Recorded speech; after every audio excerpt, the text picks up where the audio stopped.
Bueno, hola, bienvenidas, bienvenidos al podcast de Bau Research. Me acompaña Jorge Carrión y yo, Serafín Álvarez, y hoy vamos a conversar un poco de un proyecto, de un proyecto editorial, de un libro que acabamos de lanzar hace poco, el volumen 2. El proyecto lleva por título Bestiario Miradas Extraterrestres. Es un proyecto en el que editamos un libro, como decía, un bestiario, y vamos por el segundo volumen. El curso pasado, en 2023-2024, editamos el primero y ahora por San Jordi presentamos el segundo. Es un proyecto en colaboración. Estamos tres partes. Por un lado, BAU, Centro Universitario de Artes y Diseño de Barcelona. Está la Universidad Pompeu Fabra Barcelona School of Management, con Jorge, que nos acompaña, y está también la librería La Insólita.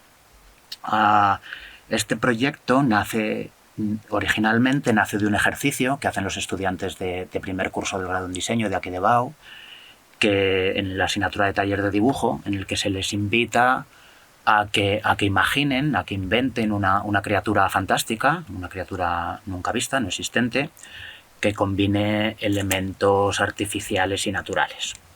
Entonces los estudiantes imaginan estas criaturas, las dibujan, imaginan también los mundos en los que habitan, y después la colaboración con la UPF, con el máster de creación literaria de la UPF que dirige Jorge, se nos ocurrió que podría ser un buen estímulo, un buen motor a estas criaturas para los estudiantes del máster de creación literaria que escribieran textos. Entonces, un poco como lo organizamos es de una forma relativamente sencilla. Seleccionamos unos cuantos de las criaturas dibujadas por los estudiantes de BAU, se las pasamos a los estudiantes del máster en creación literaria y les invitamos a que escriban relatos, poesías, tienen libertad de formato, con estas criaturas. ¿Vale? Entonces tenemos estas criaturas, estos dibujos, tenemos estos textos, y luego retorna todos estos materiales a BAU, y un pequeño equipo de estudiantes de diseño gráfico compilan todos estos materiales en el diseño de la publicación.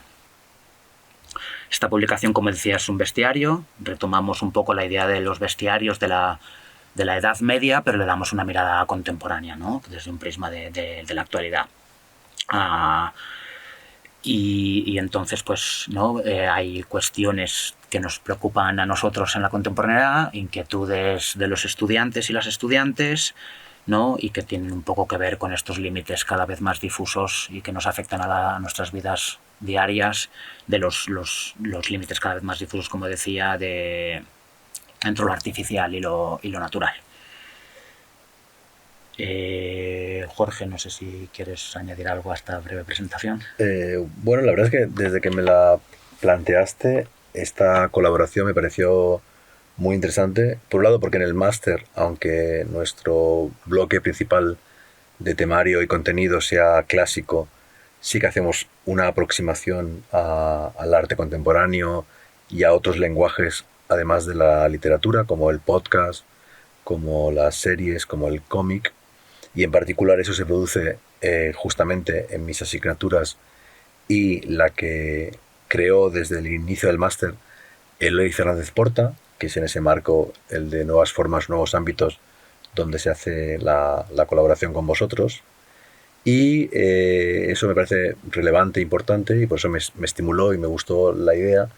Y también me gustó la idea de colaborar, porque finalmente es clave en el mundo contemporáneo, y de hacerlo justamente con texto por nuestra parte, dibujo y diseño por la vuestra, y en el caso de la insólita, el espacio de la librería, que es el espacio de contacto entre nuestro trabajo y el lector, el público general, ¿no? Esa especie como de interfaz que es la librería también como galería, pero también como lugar donde se venden los libros, y en este caso con la complicidad de Bau Editions, me pareció que era redondo y que era perfecto para completar la experiencia pedagógica de nuestros alumnos. Has hecho un proyecto recientemente, has publicado mucho sobre librerías, ¿no? Conoces, eres un gran conocedor de la librería, como esto que decías, ¿no? Como puente entre quien escribe, quien crea, ¿no? Y el lector. Eh, desde el punto de vista pedagógico, digamos, ¿no? Pienso que también es interesante, ¿no? Ya no solo el tema de trabajar desde el dibujo, desde el texto, hibridar formatos, trabajar cuestiones que nos inquietan, que nos tocan, sino también algo más básico como es el estímulo para los estudiantes, pienso, ¿no? El proyecto nace un poco, la propuesta nace un poco de este estímulo, ¿no? De que no sea un ejercicio que se queda dentro del aula, ¿no? Que los estudiantes entregan a los dibujos o que entregan los textos, sino que trasciende, y esto en general suele ser un estímulo, ¿no? Que estén publicados, que haya una presentación, que el libro trascienda más allá. Pienso que, bueno, eso que es un estímulo muy grande para ellos, no solo para los que dibujan y los que escriben, también para el pequeño equipo que lo han diseñado, ¿no? También recuerdo cuando llegaron las cajas con los libros, estaban súper entusiasmadas, ¿no? Grabando cómo sacaban los libros de las cajas, escaneando el libro para añadir en el portfolio. Pienso que es un buen aprendizaje también, ¿no? Para ellos y para ellas.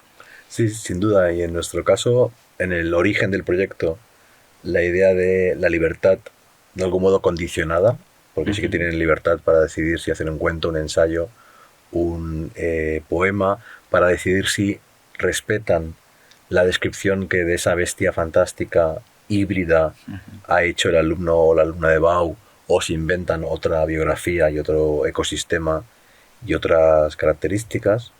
Después ceñirse a una extensión, porque finalmente una publicación siempre tiene unas características físicas y es importante que aprendan que aunque tú seas libre para crear, finalmente el mundo material impone sus reglas, que en este caso son unos caracteres, unas páginas, una extensión. Pero en el otro lado del proceso, después de haber escrito el texto, también ellos sentí un gran asombro y un gran entusiasmo cuando vieron los libros impresos, y para muchos de ellos, quizá la mayoría, fue la primera vez que publicaban en formato libro, ¿no? Y claro, como nuestro foco es justamente que ellos aprendan que escribir es muy difícil y que publicar es muy difícil, pero que se puede publicar si uno hace un buen trabajo, de algún modo era una recompensa de ese esfuerzo y un primer paso hacia un futuro en el cual pues muchos sí que publicarán sus propios libros. Sí, totalmente de acuerdo.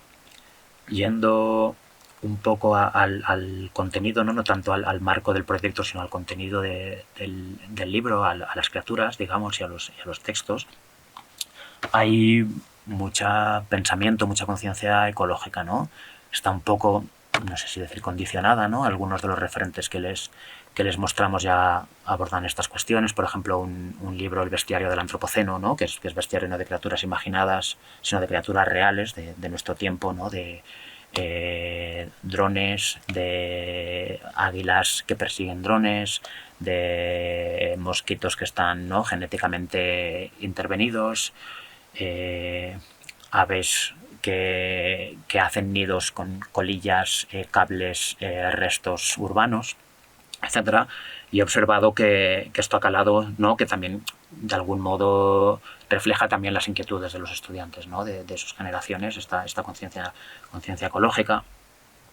Y bueno, he visto que el antropoceno está muy presente en las criaturas, ¿no? Hay tanto criaturas que de algún modo, hablamos en la introducción de seguir con el problema, de sostener el problema, citando a Donna Haraway, ¿no? Y de cómo se relacionan estas criaturas imaginadas con algunos de los problemas del antropoceno, ¿no? Hay algunas criaturas, por ejemplo, un pez que tiene boca de aspiradora y que aspira microplásticos en el océano, ¿no? Hay esta cuestión ecológica, está de forma evidente, ¿no? la cuestión de limpiar los microplásticos, pero también de forma igual menos evidente esta especie de frustración o de, ¿no? como de,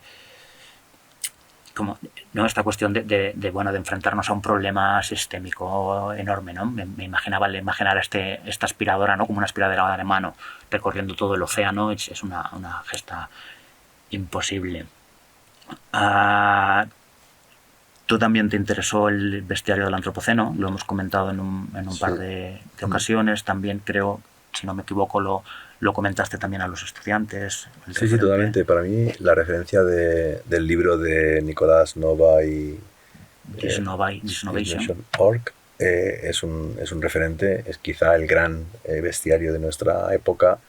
Es justamente un bestiario del antropoceno fruto de una investigación documental de los robots y las criaturas que ahora mismo caracterizan nuestra relación con el mundo. Y su diseño me parece muy relevante, ¿no? Es un libro, como sabes, negro, Sí. con el dibujo en blanco, en gris, metalizado, y que por tanto propone una estética adecuada en la frecuencia del antropoceno para poder cartografiar esas nuevas reglas del juego contemporáneo, ¿no? Claro, para unos alumnos jóvenes que quizá no han pensado en el tema o no tienen referentes, desde el imaginario Disney hasta el imaginario retrofuturista, hasta el imaginario del anime, pueden ser más cercanos, de modo que en efecto los dirigimos hacia una reflexión más en la línea de Donna Haraway, del poshumanismo y de los diálogos entre lo natural y lo artificial, que ya no es tan fácil de distinguir, sino a veces imposible de distinguir. Y eso llevó a una galería de personajes, de animales, de bestias, muy sugerente, en blanco y negro, dibujados, y por parte de mis alumnos a textos muy distintos y que siempre imprevisibles. La verdad es que era muy difícil de prever que iba a brotar de ese animal, de esa figura, de esa imagen, un texto así, ¿no? En algunos casos poemas muy poéticos y por tanto muy alejados de esa consigna Sí. ecológica o de ciencia ficción que tú comentas, pero casi siempre en clave de ficción especulativa, ¿no? Que sería un poco el género que define el proyecto. Tanto el Sí. dibujo como el texto casi siempre se puede entender desde el marco de la ficción especulativa, que es una ficción que pregunta, que se inspira en la ciencia para producir ficción gráfica o literaria. Sí, sí, sí, totalmente de acuerdo. Señalaba el tema de la ecología como algo que permea en muchos de los casos, pero evidentemente no es el único. Tanto las criaturas como los textos, el libro en sí es muy, muy, muy diverso. Me acuerdo de otra, por ejemplo, otra criatura, tiene apariencia de paloma, parece una paloma de ciudad, pero en realidad es tecnológica, es una especie de robot y que tiene una cámara en el ojo y el texto la narradora sospechaba que esa paloma, que llevaba mucho tiempo visitándola, sospechaba que la había enviado su madre para vigilarla, ¿no? También, ¿no? Como pasamos de la ecología o del pensamiento ecológico a la presión psicológica familiar de algún modo. Sí, yo creo que estos dos ejemplos que has escogido tienen mucho vínculo con el bestiario del antropoceno, donde aparece el robot Romba, que aspira, ¿no? El suelo como una mascota Sí, contemporánea, y aparece toda esa tradición de los animales que ejercen formas de biocontrol, ¿no? sí. La paloma espía con la cámara en miniatura, etcétera. Pero ellos lo han llevado hacia otros lugares, como puede ser efectivamente los microplásticos o esa paranoia que tenemos todos, sobre todo cuando somos jóvenes, de que nuestros padres o madres nos controlan. Ha sido interesante también, ¿no? Como esta diversidad nace también de este conjunto, ¿no? De esta hibridación, de esta mezcla de dibujo y texto, ¿no? Como los estudiantes de BAU, los que dibujaron las criaturas, imaginaron unas criaturas y un mundo en el que habitan. Le pasamos a los estudiantes de la UPF estas criaturas con una breve sinopsis, una ficha con una breve sinopsis, pero luego ellos, lo que tú decías, ¿no? Como que tenían una libertad con unas condicionantes, pero una libertad de, ¿no? Como dejarse guiar por la sinopsis, por ese mundo que habían imaginado los estudiantes de BAO, o inventarse otro contexto diferente para esta criatura, y era también un gesto rico, ¿no? Ver cómo una criatura que nacía en un contexto luego cobraba vida a través de la palabra en otro. No sé si recuerdo que una vez que viniste y hiciste una presentación para los estudiantes de BAU, ¿no? El centro, el eje de esta presentación iba en esta relación de texto-imagen, de texto-ilustración, ¿no? Lo abordabas como un poco a nivel histórico, genealogías, y a nivel contemporáneo. No sé si te gustaría comentarnos un poco el núcleo, digamos, de esa presentación. Bueno, a nivel creativo, creo que es interesante para mis alumnos que habitualmente el camino es el inverso, ¿no? O sea, el guión es casi siempre el origen de la visualización. El escritor o el guionista escribe el guión de la serie de televisión o de la película o de la exposición o del álbum ilustrado o del cómic, y después el artista lo traduce a su lenguaje visual, que va a ser el definitivo, ¿no? En nuestra experiencia ocurre la inversa. Los alumnos de BAU escriben el guión con sus dibujos y textos, y mis alumnos lo tienen que traducir o reinterpretar, ¿no?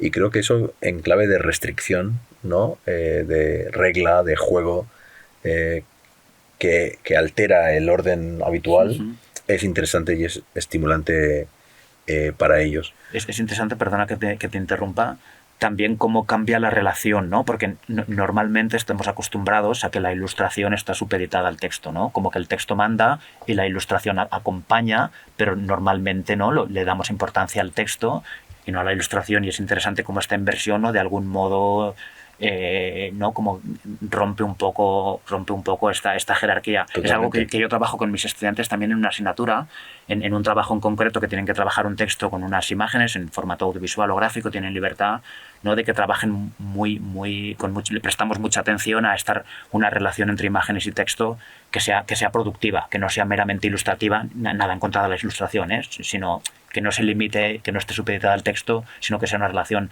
evocativa, sugerente, más productiva, que no únicamente acompañar. Y pienso que esto sucede un poco en el bestiario. No, un poco, no mucho, porque además, dado que estáis al principio y al final del proceso, la edición que hacéis no es una edición literaria, es una edición atravesada por el diseño gráfico, y en la cual lo visual tiene mucha importancia, ¿no? Mis alumnos quedaron desconcertados con vuestro modo de maquetar los párrafos, ¿no? Sí. Les pareció que no era lo, entre comillas, correcto, pero en cambio me pareció estupendo, porque justamente se trata de desencajar los moldes tradicionales. Y este divorcio o esta tensión que estamos comentando, yo lo que proponía en mi conferencia inicial era decir, bueno, esto es lo raro, esto es lo antinatural, esto es lo que no debería pasar, porque primero, empezamos antes a dibujar que a escribir, de modo que todo escritor antes ha sido un dibujante.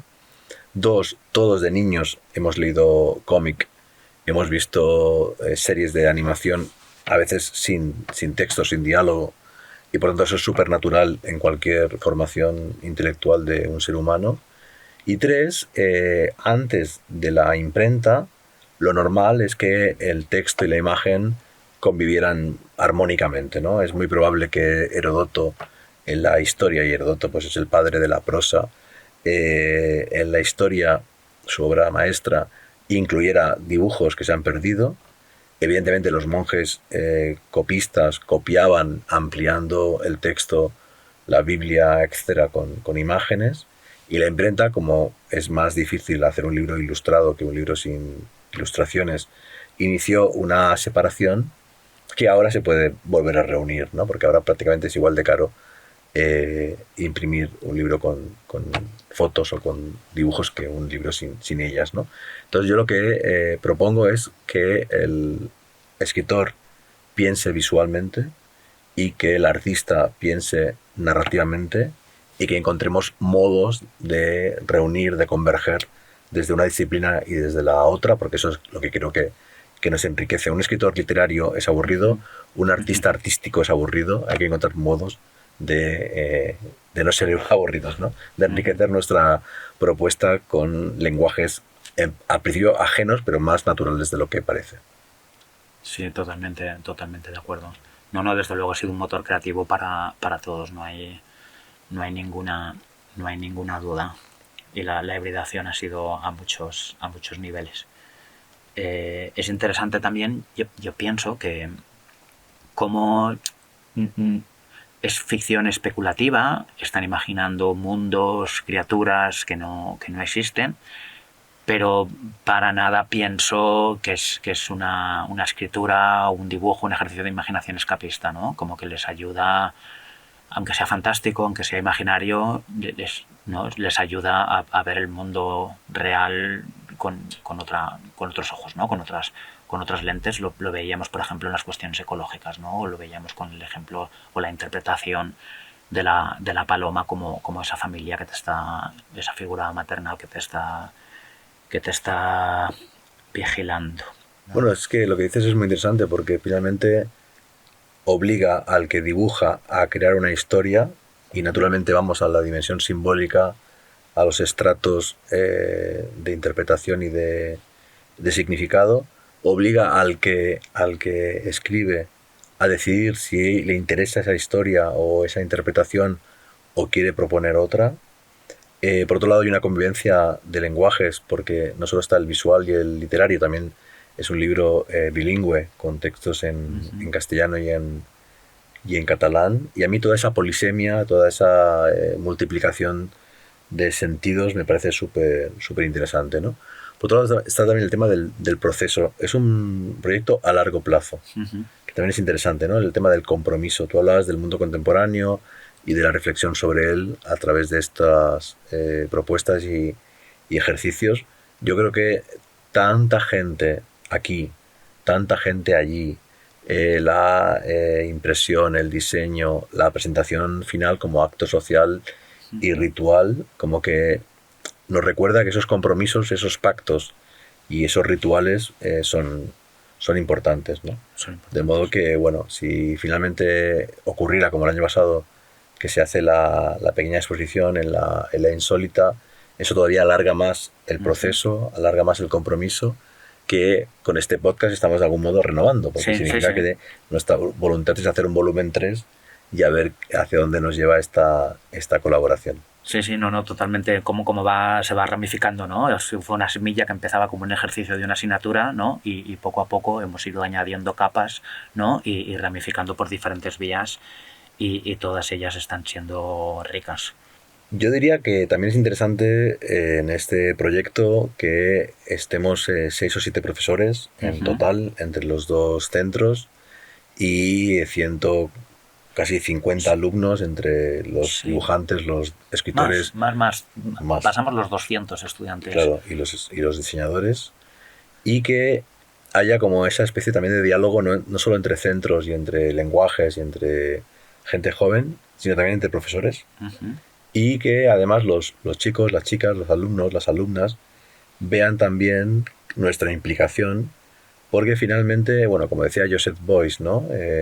Un artista lo es siempre también cuando es profesor. Sí. Y evidentemente tanto en tu práctica artística como en mi práctica literaria no solo hay influencia de nuestra dimensión docente, sino que también hay, de hecho, una extensión, ¿no? Entonces yo creo que es interesante. Tú decías antes que efectivamente yo estoy desde hace muchos años interesado en las librerías, he publicado varios libros sobre librerías y bibliotecas, he hecho una serie de televisión sobre librerías y bibliotecas, de modo que es muy natural, y en mi propio trabajo como escritor, bueno, pues mis novelas son todas de ciencia ficción y ficción especulativa, y mis podcasts también, ¿no? Entonces como que es muy coherente el proyecto dentro de mi propia poética o de mi propia obra, y los alumnos también creo que valoran esa coherencia, ¿no? Porque hemos hablado del largo plazo, hemos hablado de la hibridación, hemos hablado de la reflexión sobre el mundo contemporáneo a partir del proyecto, hemos hablado del compromiso de hacer un proyecto a largo plazo que deriva no solo en un ejemplar impreso, en un libro impreso, sino quizá en una expo y en una presentación y un ritual, pero habría también un significado pedagógico extra, que sería el hecho de que los chicos y las chicas vean que profesionales de la cultura que hacen su propia obra en una dirección la hacen afín a este proyecto de clase, ¿no? Que la clase y el mundo profesional o artístico o creativo sean coherentes. Eso me parece que en el fondo es algo valioso, que no quizás se han dado cuenta ahora, pero en algún futuro pueden pensar, wow, Serafín, Jorge, Eloy, mis profes de dibujo, en su obra hacían algo que en el fondo, bueno, era coherente con lo que nos propusieron hacer en el aula como ejercicio. Sí, totalmente de acuerdo. Decíamos al iniciar la conversación que era un estímulo para los estudiantes, pero también ha sido un estímulo para nosotros, ¿no? Al menos en mi caso es un tema la ficción especulativa es un tema que me interesa mucho, también mi práctica bebe de ahí, también me gusta imaginar criaturas y mundos en los que habitan estas criaturas.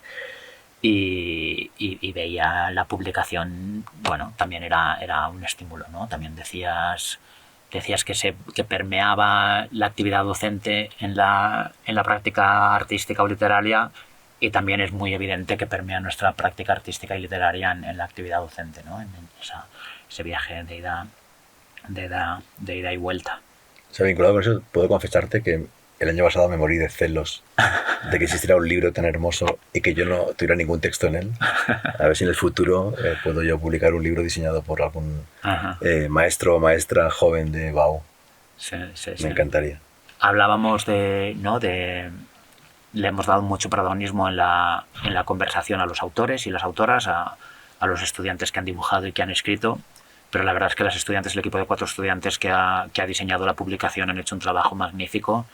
No ha sido un mero encargo, ¿no?, de darle unos materiales y pedirles, sino que de algún modo han concebido ellas también la publicación, han recibido todas las criaturas, han ayudado con la selección, las han digitalizado, han trabajado los textos, han trabajado las imágenes, han trabajado las páginas, han decidido formato, colores, absolutamente todo, y también ha sido un ejercicio, ha sido una hibridación más, ¿no?, más allá del dibujo y la palabra, este trabajo de diseño gráfico y físico de la publicación.